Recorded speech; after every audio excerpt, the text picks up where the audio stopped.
Camera, light, action. बिस्मिल्लाहिर्रहमानिर्रहीम। अस्सलामु अलैकुम वरहमतुल्लाहि वबरकातुहू। अल्लाहुम्मा सल्लि अला सय्यिदिना मुहम्मदिन व अला आलिहि व अस्हाबिहि व सल्लिम तस्लीमा। कैसे हैं मेरे प्यारे YouTube family members? I am sure you are all fine. अल्हम्दुलिल्लाह, अल्लाह ताला की ज़ात के फजल व करम से बिल्कुल खैरियत से होंगे। मैं ठीक हूँ, अल्लाह ताला की ज़ात का बहुत शुक्र है। कोरोना की फुल पाबंदियाँ पूरे उरूज पे हैं, हर चीज़ तहस नहस हो चुकी है। जर्मनी जैसे कंट्री में भी बहुत सी प्रॉब्लम्स क्रिएट्स हो गई हैं सारे लॉकडाउन की वजह से। अपॉइंटमेंट, स्कूल सिस्टम जितना भी है, अभी आज की जो ताज़ा खबर है कि इंटरनेशनल ट्रैवलिंग भी ब्लॉक होने जा रही है 1 महीने के लिए या 15-20 दिन के लिए। गर्ज ये कि कुछ भी किसी के कंट्रोल में नहीं है, बाकी रहने वाली अल्लाह ताला की ज़ात है जिसने हमेशा रहना है। हम दुआ करते हैं कि अल्लाह ताला की ज़ात हमें इस वबा से, इसके इम्पैक्ट से हम जहाँ पे भी हमें महफूज रखें। आज की इन्फॉर्मेशन बड़ी क्विक, बड़ी अर्जेंट और इम्पॉर्टेंट है। मुझे थोड़ी सी इस चीज़ का अंदाज़ा था, लेकिन एग्जैक्टली आज एक दोस्त हैं, उन्होंने ईमेल पे, मेरे यूट्यूब के मेंबर्स हैं, उन्होंने मुझे लिखा था इस बारे में और मैं सर्च कर रहा था प्रैक्टिकली। तो yes of course, Spain embassy is closed for 1 week. 25 जनवरी से लेके और 1 फरवरी तक आप समझ लें कि संडे मंडे भी इसमें आएगा और दोबारा से वो 2 फरवरी को काम शुरू करेंगे। स्पेन एम्बेसी इस्लामाबाद में हो या स्पेन कौंसलेट कराची में हो, कोई भी जो ये इदारे हैं ये बंद हैं इस वक्त। इसका जो प्रूफ है BLS वीज़ा पाकिस्तान। अच्छा, BLS की वेबसाइट भी 2-3 है। मेन आपने जो चेक करनी है वो है poc.bls वीज़ा स्पेन डॉट। मैं आपको यहाँ पे लिंक दे दूंगा नीचे, आपने उस पर जाना है क्योंकि BLS इंटरनेशनल भी वेबसाइट है। उसके अलावा एक और है BLS वीज़ा स्पेन, उस पर नहीं जाना। बहुत सी वेबसाइट डिफरेंट, आप किसी और गलत जगह पे भी इंफॉर्मेशन डाल के अपनी सारी प्राइवेट इंफॉर्मेशन खो सकते हैं। So it is always important, always use the original website जो कि यहाँ पे आपको नज़र आ रही है। उनकी वेबसाइट पे आप जाएं, वहाँ पे लिखा हुआ है बाकायदा, एम्बेसी का नोटिस लगा हुआ है कि 25 जनवरी से लेके 31 जनवरी तक, जो कि संडे बनता है, एम्बेसी किसी भी किस्म का कोई डॉक्यूमेंट्स लीगलाइजेशन के लिए और या वीज़ा या पासपोर्ट या कोई भी प्रोसेस नहीं कर रही। मीन्स कि अगर आपके पासपोर्ट एम्बेसी में जमा है, उन्होंने वीज़ा लग के वापस आना है, तो वो भी आपको नहीं मिलेंगे। आपके डॉक्यूमेंट्स सबमिटेड हैं अटेस्टेशन के लिए, उन्होंने वापस आना है, वो भी नहीं मिलेंगे अभी फ़िलहाल। एम्बेसी जब खुलेगी 2 फरवरी के बाद नॉर्मल रूटीन में, ये कोई वेकेशनल हॉलीडेज नहीं है, ये कोई उनका नॉर्मल प्राइवेट इशू है या वो किसी चीज़ को सही कर रहे हैं या कोई नया निज़ाम ला रहे हैं। क्योंकि जो हमें नज़र आ रहा है, एम्बेसी की फ़ीसेस बढ़ गई हैं, वीज़ा फ़ीस उन्होंने ज़्यादा की हुई है और सेकेंडली सिस्टम थोड़ा सा वो चेंज कर रहे हैं और ये पता चलेगा 2 फरवरी के बाद। लेकिन जो केस प्रोसेस में हैं वो सारे के सारे नॉर्मल रूटीन में चलेंगे। हफ्ता 2 हफ्ते डिले होना नॉर्मल बात है। सबसे इम्पॉर्टेंट बात, जो सबसे एक अच्छी चीज़ है, जो पाकिस्तान में डॉक्यूमेंट्स जमा होने की डेट होती थी, स्पेन का जो वीज़ा पास लेटर, फिंगर लेटर भी हम कहते हैं, जो एक्स्ट्रा एरिया से मिलता है कि आपके पेपर पास हो गए हैं, आपकी फैमिली आपको भेजती है, उसकी ऑफिशियल 60 डेज डेट होती है। वो 60 दिन के अंदर अंदर आपने पेपर जमा करवाने होते हैं पाकिस्तान में। लेकिन यहाँ पे as per information of embassy on this website, आज से या 2 फरवरी के बाद से उसकी डेट 6 महीने कर दी गई है।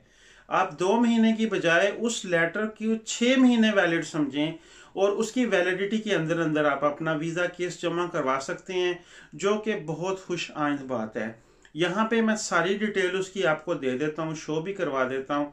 मेरे बहुत से दोस्त ऐसे हैं, बहुत से फैमिलीज ऐसी हैं जो खुद पर्सनली यहाँ तक उनकी रसाई नहीं है या उनको पता नहीं है कि हमने कैसे चेक करना है। अपॉइंटमेंट सिस्टम तो हम सबको पता है कि BLS की वेबसाइट के ऊपर, इसी पेज के ऊपर आपको अपॉइंटमेंट की डेट निकालने का सारा कुछ का तरीका मिल जाता है।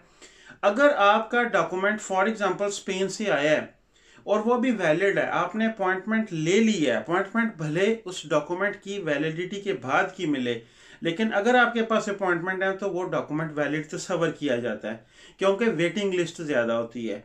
तो अब नॉर्मली 2 फरवरी के बाद आपका जो पाकिस्तान में डॉक्यूमेंट्स आएंगे स्पेन से, पेपर पास का लेटर या जो आपको फैमिली रिग्रुपासियोन का फावोराबले का लेटर मिलता है, जिस दिन ऑनलाइन आपका वकील उसे डाउनलोड करता है, उसके एग्जैक्टली 6 महीने तक वो वैलिड रहेगा फिलहाल तक। स्पेन से ऑफिशियली 2 मंथ 60 डेज उसकी डेट होती है, लेकिन स्पेन एम्बेसी जिस तरह उन्होंने पिछले दिनों में किया था कोरोना वायरस की वजह से, जो डॉक्यूमेंट्स हैं उनकी डेट उन्होंने बढ़ा दी थी कि 6 माह तक वैलिड है, और वो ही अभी उन्होंने किया है। So that is something good. अब मेरे वो भाई जिन्होंने पेपर जमा करवाए हुए हैं, लीगलाइजेशन का वेट कर रहे हैं, अभी यहाँ पे एक केस है, वो 6 फरवरी को उनका लास्ट डेट थी उस लेटर की। तो सो अब आप परेशान नहीं हो, अब आप वो 6 फरवरी की बजाय उसको 4 महीने और एक्सटेंड कर लें, क्योंकि 2 महीने जो आपके लेटर की वैलिडिटी पहली वो तो जा चुकी है।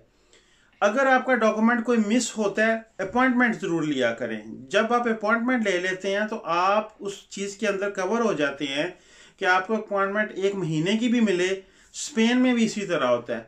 स्पेन में जब आप जाके सीधा उसे कहते हैं अपॉइंटमेंट का ले लेते हैं, तो वीजा नॉर्मली स्पेन पहुंचने के 30 दिन के अंदर अंदर फिंगर अपॉइंटमेंट्स आपने लेनी होती है, और जब आप अपॉइंटमेंट ले लेते हैं वो आपको 3 महीने की मिले 4 महीने की, उससे आप सेफ हो जाते हैं।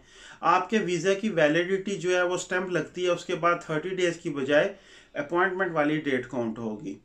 So that is something very important. हमें इन चीज़ों के ऊपर तवज्जो देनी चाहिए बिल्कुल, और जो ऑथेंटिक चीज़ें हैं उनकी वजह से थोड़ा सा परेशानी बन जाती है कि यार अगर एम्बेसी ने किसी से सुनी सुनाई बात भी हम कर रहे हैं तो एम्बेसी ने इस चीज़ का नोटिस क्यों नहीं दिया। पर्सनली मैंने स्पेन एम्बेसी की जो वेबसाइट है वो सारी की सारी सर्च की है, उनके कॉन्टैक्ट में, उनके ओपनिंग ऑफिस टाइम में, हर चीज़ में, वहाँ पे ऐसी कोई इन्फॉर्मेशन अभी भी नहीं है। लेकिन BLS या TCS वीज़ा एक ही चीज़ है, ये दोनों वो कनेक्टेड हैं स्पेशली स्पेन के वीज़ा से।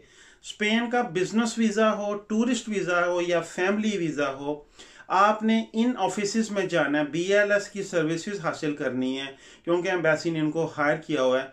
तो of course if they are displaying some notice on their windows या उनकी वेबसाइट पे कुछ आ रहा है, तो देयर इज समथिंग जो एम्बेसी ने उनके साथ पर्सनली शेयर किया है, जो हम आप नहीं देख सकते, वो वाली जो डिटेल्स हैं, या एम्बेसी ने अपनी वेबसाइट के ऊपर नहीं दी हुई।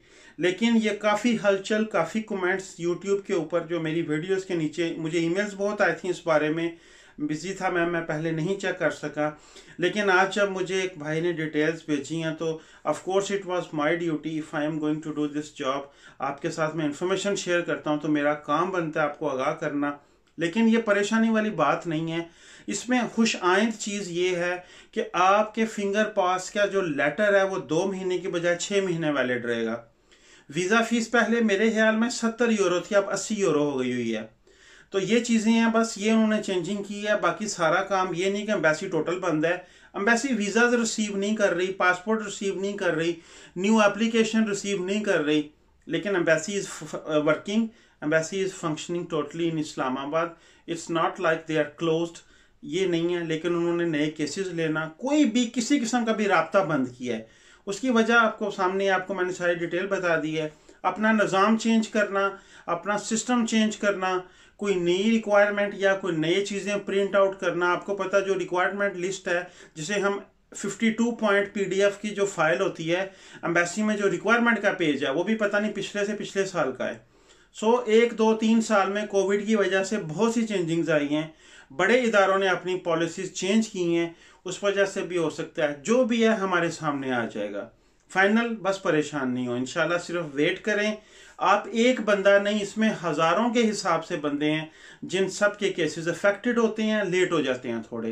तो लेट करने में हम पहले ही इन चीज़ों से वाकिफ़ हैं। स्पेन एम्बेसी थोड़ा केस को वैसे ही डिले करती है। बाकी मेरी दुआ अल्लाह ताला की ज़ात आपको मुझे अपने हिफ्ज़ ईमान में रखें। हमें हमेशा हमेशा हमेशा ज़िंदगी में एक दूसरे के काम आने की तौफीक दें। छोटे से छोटा भी पॉजिटिव काम, पॉजिटिव सोच एक सदका जारी है। आप भी कोशिश किया करें, मेरे लिए भी दुआ किया करें। मैं आपको मिलूंगा with some more information in next video. Take care of you all. अल्लाह हाफिज़, फी अमानिल्लाह। और जाते जाते कहूँगा, भूल गया था, please like to my videos and subscribe to my channel and share my message with your other family and friends if they are connected with this type of information. Assalamu alaikum.